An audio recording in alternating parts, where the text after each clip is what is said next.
Now, audio interface. Now, the picture you can see, this is what a Focusrite Scarlett audio interface looks like. I think this is the first version because it has only one XLR input and it has an instrument line input. And as you can see, it does have the headphone output, and there's only one, which I said most of them do have, which is annoying. But anyway, so now when you need to decide out of an audio interface and a mixer, first thing with the audio interface, you have to know that once you're recording, you cannot edit, make any changes to the audio recording at the same time as you're recording it. You would have to do it in post-production. So you have to know that when you're recording, you can't like quickly say, oh, I need to add a low pass filter to get out this, that, whatever. You just have to just record, and then any changes you need to make, you'll just make it in post. Which, you know, for most people, this is a good device to have, because this is what most people need and what most people do. They usually just record and then edit in post production for music and stuff. But you have to know also that when you record your, like, let's say you have one mic and one guitar going through this, you'll have separate output signals. So you have a separate signal for your vocal and separate signal for your instrument, which is vital so you can edit in post production, like I said, separately. The one thing to know about audio interfaces, it has less features, so you have less control of what you want to do. You usually just have a gain knob, you have your fountain power, and that's about it. Your gain, really, your inputs and outputs, and that's about it.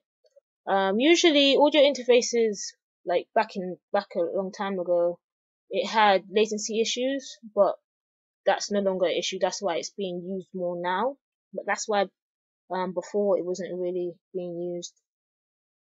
Moving on. For mixer, you can have multiple tracks like recorded, because you can have from 2 to 48 plus channels going in to a mixing desk. It can range from a lot of channels that you can control.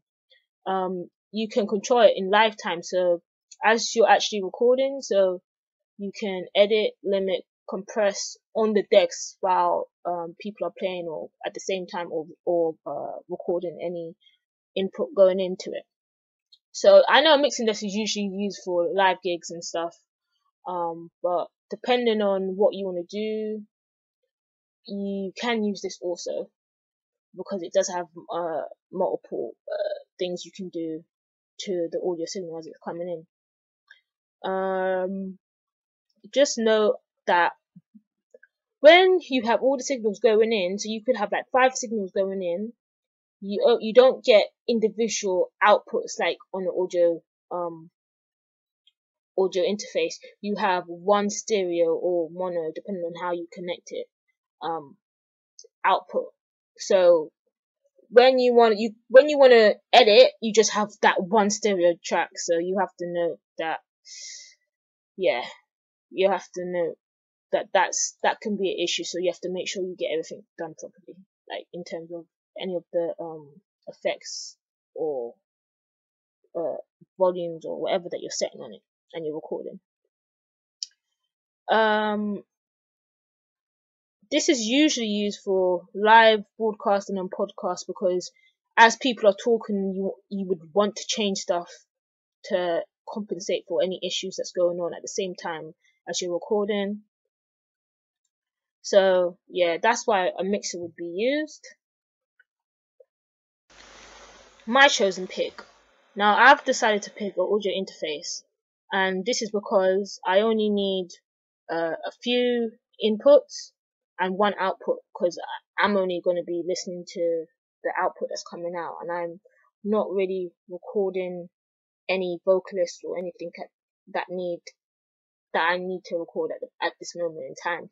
So I'll buy audio interface with at least 2 inputs, 2 outputs, and then in addition to that, I would buy the other additional accessories such as microphone, XLR cables, quarter-inch cable, pop shield, mic stand, etc. And this should be able to help me with being able to get a recording of the internal and internal and external sound from my device, my PC, from the DAW that I'm using, and yeah, it should work. But I just want to tell you guys, in the future, I will be considering to buy a little mini mixer, maybe 24 channel mixer, because in my job role, I definitely need it as a sound engineer, whether I'll be doing live gigs or I'll be asked to do any job role which involves audio where I have to be able to edit audio in live time. So I'll just have it. It's always good to have one handy as well. So I will be looking into that in the future. I hope this helped with anyone that's confused on using an audio interface or mixer, but this is just a little example of what I went through. Like and subscribe for more. It's easy. Just hit those buttons underneath this video. Follow me on my social media pages. All links are in the description below. Tidy Engineer.